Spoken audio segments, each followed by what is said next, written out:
Welcome to hit TV. నేను మీ నిర్మల. మరి నిన్న కుక్కడపల్లిలో జరిగిన దారుణం రేణు అగర్వాల్ హత్య. ఈ రేణు అగర్వాల్ హత్య మాత్రం హైదరాబాద్లో పెద్ద కలకలం రేపిందని కూడా చెప్పుకోవచ్చు. మరి ఎందుకంటే తన ఇంట్లోనే వంట మనిషిగా చేరిన రోషన్ గత కొంతకాలంగా కూడా రేణు అగర్వాల్ ఇంట్లో ఏమున్నాయి, ఏ టైంకు ఎవరు వస్తారు, ఏ టైంకు ఎవరు వెళ్ళిపోతారు, ఏ టైంకు ఒక్కరే ఉంటారు, ఏ టైంకు మాకు అనువైన సమయము మేము ఎందుకంటే దొంగతనం చేసుకొని వెళ్ళిపోవడానికి, ఇవన్నీ కూడా గమనిస్తూ ఉన్నాడు వంట మనిషిగా చేరిన రోషన్. ఈ రోషన్ చేసిన ఈ ప్లాను ఎంత ఘోరంగా ఉంది అంటే ఆ ఇంటి యజమానినే హతమార్చేదాకా తీసుకెళ్ళింది. ఎందుకంటే మార్వాడీస్ దగ్గర చాలా వరకు బంగారం ఉంటుంది, డబ్బులు ఉంటాయి. ఇది వాళ్ళు పక్కాగా ప్లాన్ చేసుకొని ఇదే టార్గెట్గా పెట్టుకున్నారు. ఎందుకంటే మార్వాడీస్ ఇళ్లలో చాలా భారీ ఎత్తున కూడా దొంగతనానికి పాల్పడొచ్చనే ఒక ఆలోచనతోటి వీళ్ళు ముందుకు సాగుతున్నట్టుగా కూడా పోలీసులు గుర్తించడం జరిగింది. మరి ఈ అగర్వాల్ని, రేణు అగర్వాల్ని హతమార్చింది రోషని అని పోలీసులు నిర్ధారించడం కూడా జరిగింది. తనను హతమార్చిన తర్వాత ఏం జరిగిందో అందరికీ తెలుసు. ఏ విధంగా తనని హతమార్చారో కూడా తెలుసు. అంటే ఇక్కడ 50 సంవత్సరాల నిండిన రేణు అగర్వాల్ని టార్గెట్గా చేసుకొని తను ఏం చెయ్యలేదు అనే ఒక నమ్మకంతో రోషన్ తన క్లోజ్ ఫ్రెండ్ అయినటువంటి హర్షను కూడా అక్కడికి పిలిపించుకోవడం జరిగింది. వీళ్ళిద్దరు కలిసి వాళ్ళు మరి ఈ దారుణానికి ఒడిగట్టారని చెప్పొచ్చు.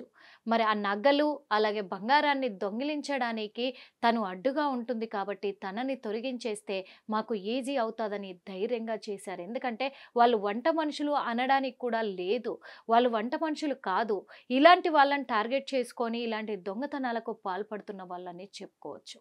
ఎందుకంటే వాళ్ళ వయస్సు దాదాపు 30 లోపే ఉంటుంది. 25 నుంచి 27 మధ్యలోనే ఉంటుంది వీళ్ళది. అందులో ఒకటి వాళ్ళు చదువుకున్న వాళ్ళు కూడా. అలాంటిది వీళ్ళు ఎందుకు వంట మనుషులుగా చేరి ఇలాంటి ఘాతుకాలకు పాల్పడతారు చెప్పండి. ఎందుకంటే ఇప్పుడు వంట మనిషిగా చేరారు అంటే 40 ఏళ్ల పైన పడిన వాళ్ళు వంట మనిషిగా చేరారు, ఒకరు కాదు ఇద్దరు కాదు నలుగురు ఐదుగురు ఉన్నారు అని అనుకోవచ్చు. లేదా ఒక లేడీనైనా పెట్టుకోవాల్సిందేమో వీళ్ళు. అంటే లేడీస్ కూడా ఒకవేళ అలాంటి వాటికే పాల్పడ్డప్పుడు ఇంకా ఏమీ చేయలేమనుకోండి. కానీ ఇప్పుడు పరిస్థితులు అలా ఏర్పడ్డాయి. వాళ్ళ ధైర్యం చూడండి. అక్కడ రేణు అగర్వాల్ని కాళ్ళు చేతులు కట్టేసి తల మీద కుక్కర్తో బాది ఇంట్లో ఉన్న నైఫ్తోనే, కూరగాయలు కట్ చేసే నైఫ్తోనే తన పీకను కట్ చేసి తనను హతమార్చి ఆ తర్వాత బంగారము అలాగే డబ్బులని మూటగట్టుకొని అంటే బ్యాగ్లో పెట్టుకున్నారు. వాళ్ళ బ్యాగ్ కూడా మనకు సీసీ కెమెరాలో కనిపిస్తూనే ఉంది. వాళ్ళు చేసిన ఇంత అఘాయిత్యం కూడా కనిపిస్తూనే ఉంది.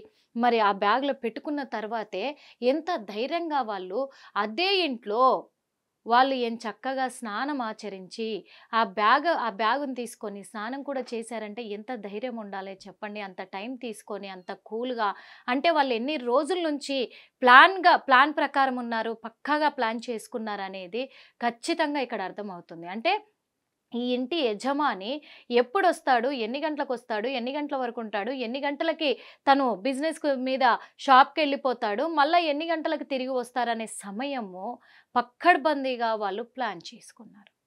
ఆ ఇంట్లో ఉండి బాగా అబ్జర్వ్ చేశారు కాబట్టి ఇది కరెక్ట్ సమయం అని డిసైడ్ అయిపోయి ఇలాంటి ఘటనకు పాల్పడ్డారని చెప్పుకోవచ్చు.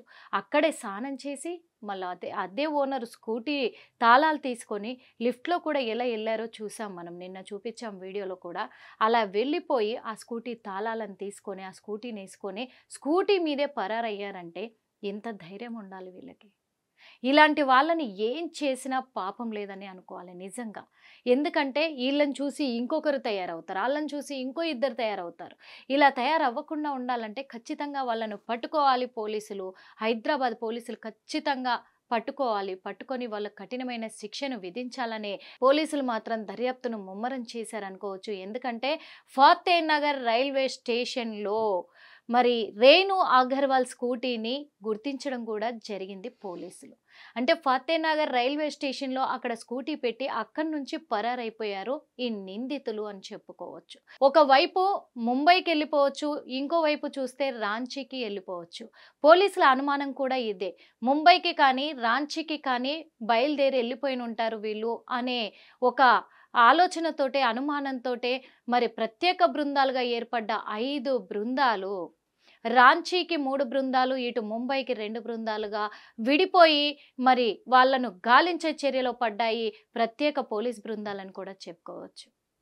అంటే ఈ కేసును ఛేదించడంలో తెలంగాణ పోలీసులు దూకుడు పెంచారనే చెప్పుకోవచ్చు. మరి కుకట్పల్లిలో జరుగుతున్న ఈ ఘటనలు అంటే వరుస ఘటనలు ఇవి. ఈ వరుస ఘటనలు మాత్రము సోషల్ మీడియాలో తెగ వైరల్ అవుతున్నాయి. అదేవిధంగా ఒక భయంకరమైన సంఘటనను కూడా సృష్టిస్తున్నాయి అని చెప్పుకోవచ్చు. మరి ఇలాంటి ఘోరాలు, నేరాలు తగ్గేది ఎప్పుడు? ఎలా తగ్గాలి? ఏం చేస్తే తగ్గుతాయి? ఎవరు ముందుకు రావాలి? ఇది రోజు చెప్పుకుంటున్నాం మా హిట్ టీవీ ద్వారా. ఎందుకంటే ప్రజల్లోనే చైతన్యం రావాలి, ప్రజల్లోనే ఆలోచన రావాలి. మనం చూస్తున్నాం నేపాల్లో ఏం జరుగుతుంది అని. నేపాల్లో ఏం జరుగుతుంది? పొలిటికల్ లీడర్స్ చేసే అన్యాయాలను, దుర్మార్గాలను, దోపిడీలను ప్రజలు సోషల్ మీడియా వ్యవస్థ మొత్తం బయట పెడుతుందని అక్కడ మరి నేపాల్ రాజకీయ నాయకులకు నచ్చక సోషల్ మీడియాను మొత్తం బ్యాన్ చేసేశారు.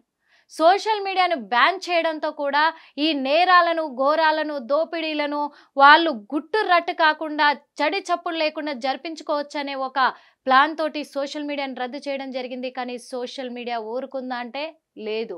సోషల్ మీడియా ఒకటే కాదు, సోషల్ మీడియాని రద్దు చేసినందుకు అక్కడ నేపాల్ ప్రజలందరూ కూడా ఈ రాజకీయ నాయకులపైన కావచ్చు, అక్రమాలకు పాల్పడుతున్న వాళ్ళందరి మీద దాడి చేసి తరిమి తరిమి తరిమి తరిమి కొడుతున్నారు. మనం చూసాం నిన్న కూడా మరి మాజీ ప్రధానమంత్రి భార్య కూడా సజీవ దహనం కూడా అయిపోవడం చూసాము. ఎందుకంటే పెద్ద పెద్ద కార్యాలయాలన్నీ కూడా అక్కడ తగలబెట్టేస్తున్నారు.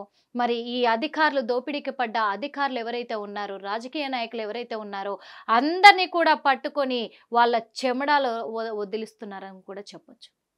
చెమడాలు ఒలుస్తున్నారు అక్కడ. నిజంగా ప్రజలే మేల్కొన్నారు, ప్రజలే తిరుగుబాటు మొదలు పెట్టారు.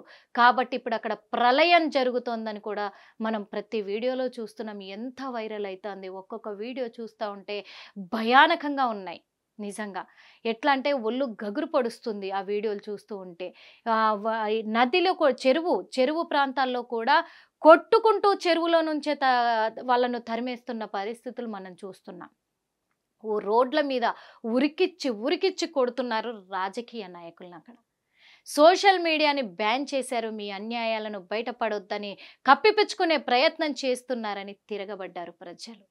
ఇదే సందుగా చూసుకుంటే కొంతమంది ప్రజలు మాత్రం అక్కడున్న షాపింగ్ మాల్లలో, షోరూమ్లలో, సూపర్ మార్కెట్లలో కూడా ఎగబడిపోయి దొరికినట్టు దోచుకొని వెళ్ళిపోతూ ఉన్నారు.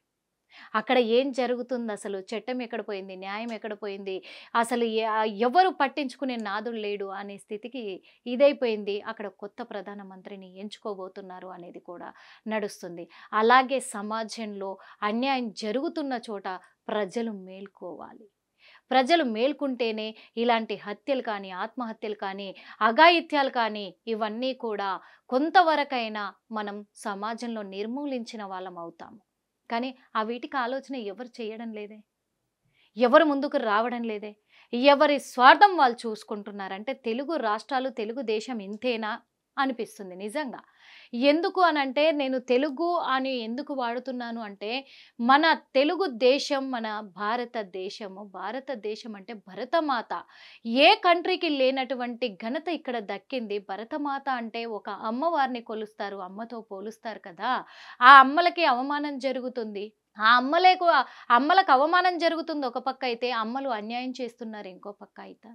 అంటే అంత సాంప్రదాయం కలిగిన మన దేశము, అంత హిందుత్వాన్ని, సంస్కృతిని కలిగిన మన దేశంలో ఇంత అఘాయిత్యాలకు పాల్పడుతూ ఉంటే ఎందుకు భరిస్తుంది మన దేశం అనేది అర్థం కావడం లేదు.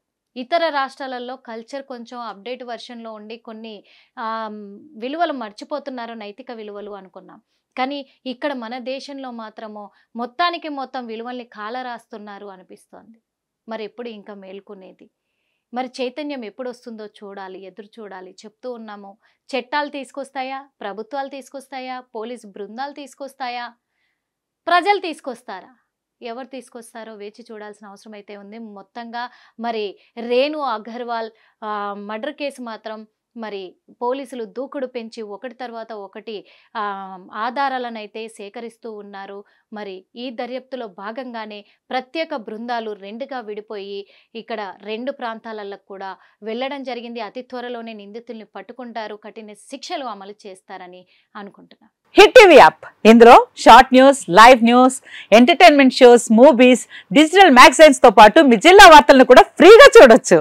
ఇంకెందుకు ఆలస్యం, వెంటనే హిట్ టీవీ యాప్ ని డౌన్లోడ్ చేసుకుని ఫ్రీగా ఎంటర్టైన్మెంట్ పొందండి. Hit TV app. Hit TV app. Please download hit TV app. Hit TV app ని ఫ్రీగా డౌన్లోడ్ చేసుకుని ఎంజాయ్ చేయండి. మీకు నచ్చిన ఎంటర్టైన్మెంట్ కోసం హిట్ టీవీ యాప్ ని ఫ్రీగా డౌన్లోడ్ చేసుకుని ఎంజాయ్ చేయండి. హిట్ టీవీ యాప్ ని డౌన్లోడ్ చేసుకుని ఆస్వాదించండి, ఆశీర్వదించండి. ఇంతమంది సెలబ్రిటీలు హిట్ టీవీ యాప్ ని డౌన్లోడ్ చేసుకోండి అని చెప్తున్నారంటే ఎంత మంచి యాప్ ఆలోచించండి. అమెరికా అమెరికా అమెరికా అమెరికాలో చదవాలనుకునే వాళ్ళకి విశ్వసనీయమైన పేరు మన శౌర్య కన్సల్టెన్సీ. UK లో 1 year masters, UK లో 1 year masters, 2 years work permit up to 5 years visa. Contact Saurya Consultancy. Contact 89851 89851.